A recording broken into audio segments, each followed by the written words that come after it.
Hello दोस्तों, नमस्ते, जय माता दी। मैं अपने चैनल नेहावती लोकगीत में आप लोग का स्वागत करती हूँ। एक छोटा सा बेटा विवाह गीत प्रस्तुत करने जा रही हूँ। आपको कैसे लगे कमेंट बॉक्स में जरूर बताइएगा। अगर हमारा गाना आप लोग को अच्छा लगता है तो हमारे चैनल को लाइक करिएगा, शेयर करिएगा, सब्सक्राइब करिएगा।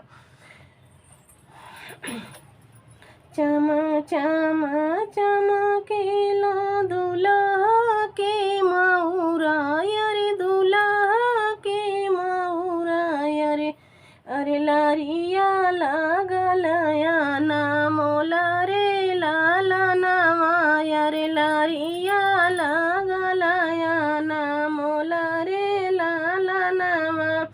ठाणे माणवना में दुल्हे कावन राम, दुल्हे कावन राम, अरे सुना माया राजहा मारा रे लाला नामा, अरे सुना माया राजहा मारा रे लाला नामा।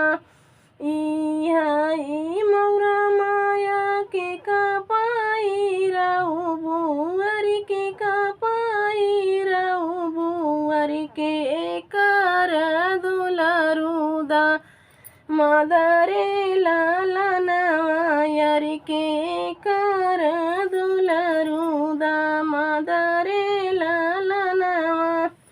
चमकत मौरा बेटा तो कपाई रहू भैयरी तो कपाई रहू भैयरी पहिरी के जया ससु रारी रे लाला नवायरी पहिरी के जया ससुरारी रे लाला नवा।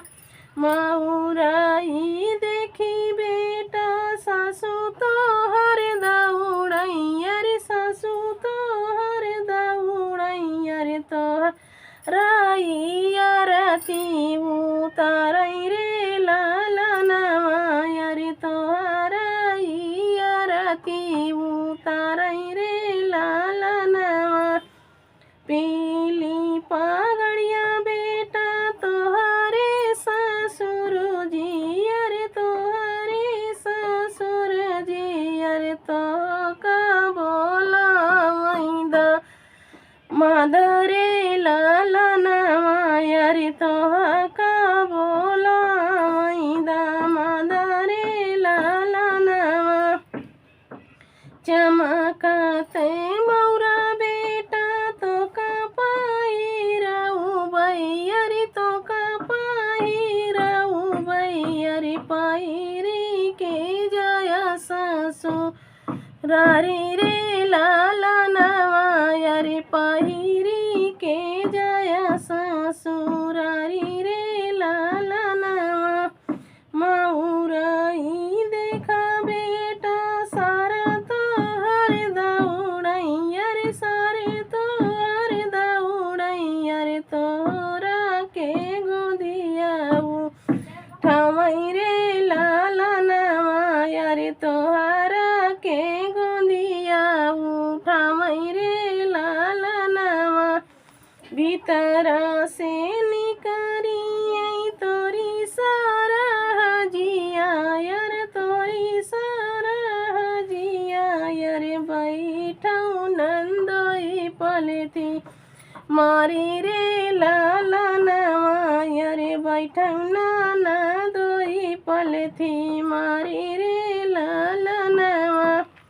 भरे के आजरिया निकरी बेटी हो कावन दे, अरे बेटी हो कावन दे, अरे करौ पापा कन्याई दाना रे लाला नवाया रे, करौ पापा कन्याई दाना रे लाला नवा। हथवा में हाथ लिए पापाया सिर बद दिए, पापाया सिर बद दिए, जुग जुग बड़ै तोरे सुहाग रे लाला नवाया रे, जुग जुग बड़ै तोरे सुहाग रे लाला नवा।